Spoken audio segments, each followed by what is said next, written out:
আমার এই ছোট্ট জীবনে খুব ইচ্ছে ছিল খুব কাছ থেকে আকাশের মেঘগুলো দেখব আর উপভোগ করব যে আল্লাহর কি সুন্দর সৃষ্টি।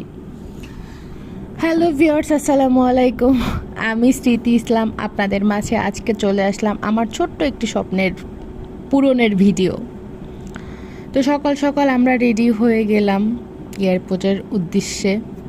আচ্ছা বলেন তো, আমার চোখের লেন্সটা কি রিয়েল নাকি ফেক? কমেন্ট করে জানাবেন। হ্যাঁ,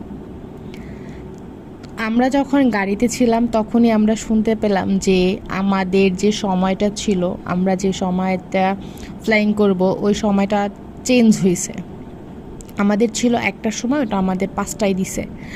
তো যাই হোক, কিছু করার নেই। আমরা যতক্ষণে শুনতে পেয়েছিলাম তখন আমরা এয়ারপোর্টের কাছাকাছি চলে আসছি। তো আমরা ভিতরে চলে গেলাম। এরপরে আমরা একটু সময় কাটানোর জন্য এয়ার লাউঞ্জে গেলাম। এখানে খুবই ভালো পরিবেশ, খুবই সুন্দর, আর এত সুন্দর সুন্দর খাবার এখানে, মানে কি বলবো, কোনটা রেখে কোনটা খাবো। এই পাশ থেকে কিন্তু বাসা থেকে আমি খাবার খেয়ে গেছি, আমরা সবাই খাবার খেয়ে গেছি পেট ভরে। এরপরে কি আর থামা যায় এত সুন্দর খাবার রেখে? আমি 5 ঘন্টা, আমাদের 6 ঘন্টা, 5টা বাজে দেওয়ার কথা, আমার 5টা বাজে দেয়নি, 6টা বাজে দিছিল। তো পুরোটা সময় জুড়ে আমি এখানে বসে বসে একটু একটু পর পর একটু একটু করে খেয়েছি। খাবার দেখলে, এত সুন্দর সুন্দর খাবার দেখলে কারই সহ্য হয় বলেন? আর এই ডেজার্টটার কথা আমি কি বলবো, এই ডেজার্টটা, চকলেট কেকটা এত টেস্টি ভাই, আমি 4-5টা খাইছি, ঠিক মনে নাই, কিন্তু আমি অনেকগুলা খাইছিলাম। এখানে কিন্তু ক্যাপাচিনো ছিল। প্রিয়, তোমাকে নিয়ে ক্যাপাচিনো খাবো।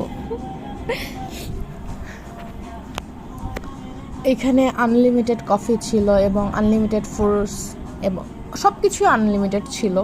আপনার ইচ্ছা মতো আপনি খেতে পারবেন। আর অবশ্যই এই খাবারটা কিন্তু আমরা ফ্রি খাইছি, খাবারটা কিন্তু আমরা ফ্রি খাইছি, কোনো টাকা দিতে হয়নি। খাবার একটু শেষে আমি খুব কাছ থেকে প্লেন দেখতে গেলাম। জীবনে প্রথম এত কাছ থেকে প্লেন দেখলাম, আলহামদুলিল্লাহ।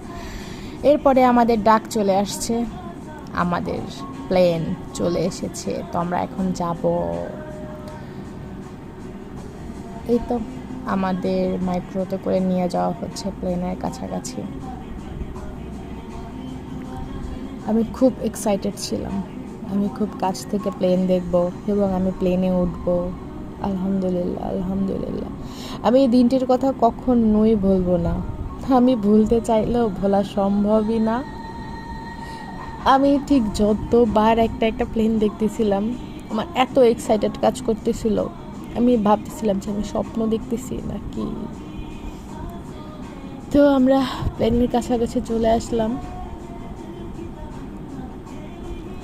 আমরা গিয়েছিলাম নোভা